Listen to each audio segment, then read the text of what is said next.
Hi there. So on this video we're going to cover my story so far with muscle response testing and the benefits that I've experienced self-healing wise and self-development wise.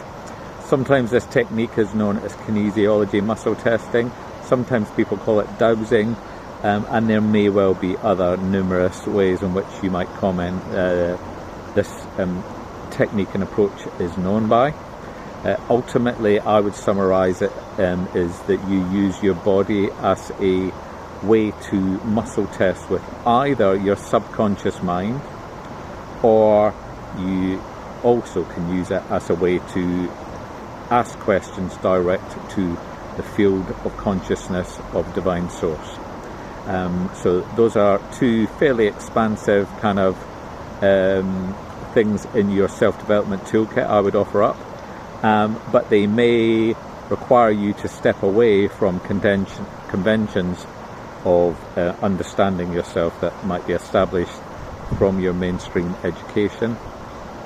I encountered maybe about 10 years ago a particular technique which I'm going to link to the demonstration video in the comments, and I remember suddenly a bit of a light bulb moment going, there's something in this that I need to explore. So a volunteer was asked to come up on stage to muscle test whether a particular belief statement that she wanted to believe, to check whether it was believed at the level of her subconscious mind. And when she stood up on stage, it wasn't believed at the level of the subconscious, which is pretty powerful within her. So the person doing the presentation talked her through a physical ritual and showed her how to save it. And you can watch that and you could learn that and take that on board. And so I was quite intrigued, and I went on a couple of courses of that technique, and then also met other people on the course who recommended another technique called the emotion code, which I've got a demonstration video up on YouTube. And between the two of those, I really started to explore and notice the benefits of doing muscle response testing myself. I've always been a creative thinker. I've always been somebody who would think outside the box. I've always been that child who would have their hands up asking awkward questions. And so I've been the kind of person who would hack those techniques, look outside the teaching or training and think about, is there a simpler way to do this? Is there a more dynamic way to do this? Or a more effective way? Or is there a shortcut? That kind of energy, that might resonate with you.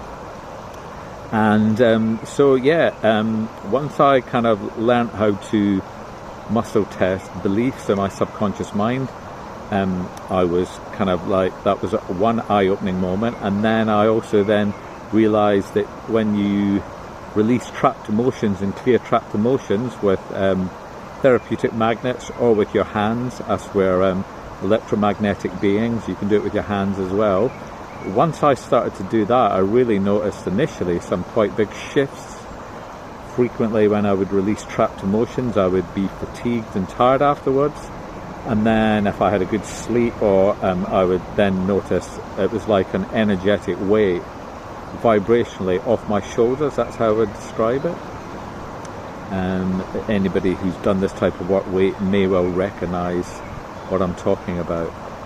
I would then subsequently notice that if there was ever a stressful life situation that came up, that I wouldn't be as triggered or impacted by things, because I'd done a lot of clearing of events either within my lifetime or pre-birth or even past life as well. So I started to get into some real deep level exploration.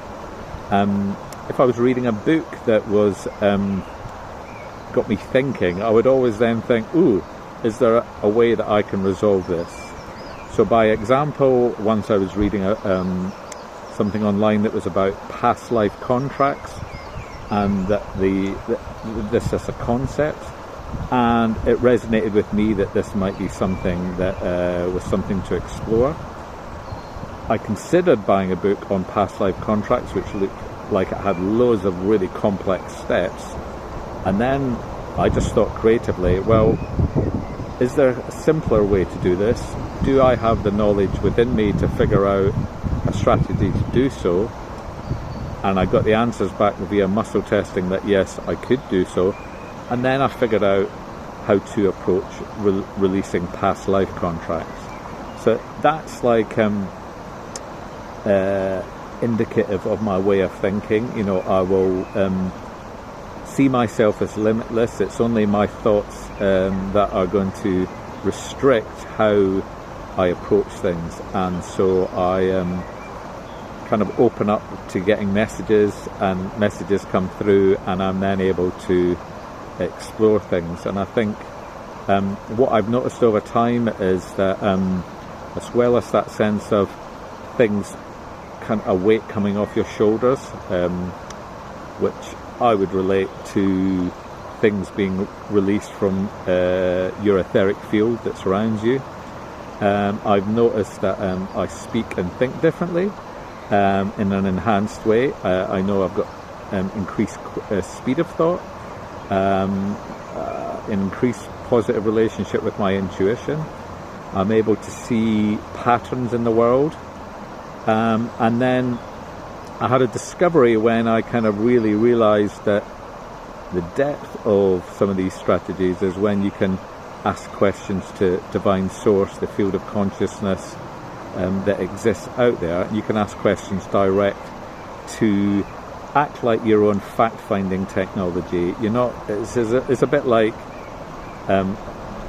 using AI technology, but you're using the divine technology, and you're communicating directly with the divine source field of consciousness, which is really juicy, really exciting, and it certainly helps if you're trying to understand energetically the offerings of people in this world now.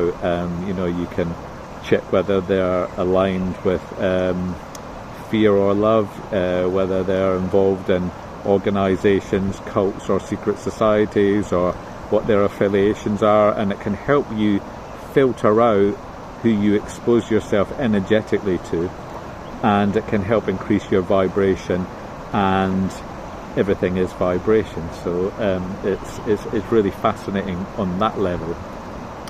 And so I'm a very love-based person. Even when there's tricky situations, I'm always trying to think of walking the higher walk, and what can I do to help people, or what can I do to resolve something. Sometimes there might be situations where it is tricky to resolve things, and you have to learn to practice non-attachment to situations, almost like in a sort of Buddhist philosophy way. Not that I am a Buddhist, but I'm aware of that philosophical approach. And so this is another thing I was going to mention was sometimes during emotional clearing work, what I've experienced over time that's kind of built up is sometimes there can be physical shaking. I would normally do some of the emotional clearing techniques lying down, and I certainly have over time on some occasions experienced the body shaking off emotions, which is all fine, and if you're doing that in the privacy of your own bedroom, which is where I would suggest you kind of do some of these strategies.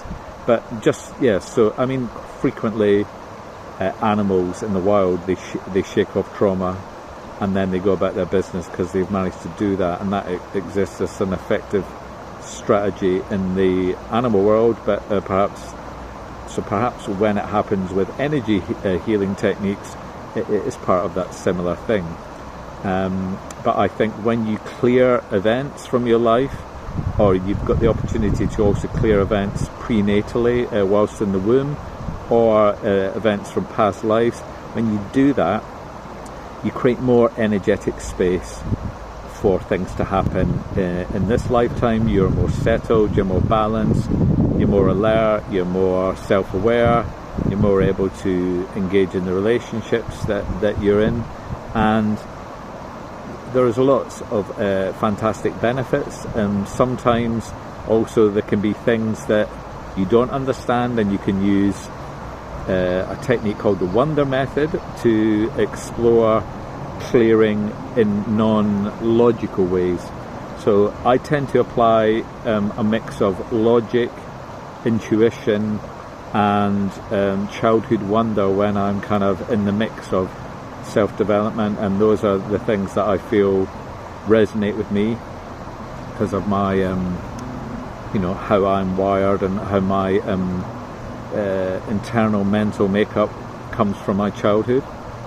I would offer up, my understanding is that the children are pretty much in a theta state when between the years of 0 and 7, almost like a hypnotic state, recording everything about the world, beliefs and values, views about men and women, relationships, and all sorts of dimensions. And so there can be an awful lot stored internally in the subconscious mind, and also there is this aspect of inner child development, or reuniting or balancing or harmonizing with your inner child, that can be really, really beneficial, so that you're not walking about with a wounded inner child, but you're trying to assist yourself to be as whole and complete as possible in your adult life existence.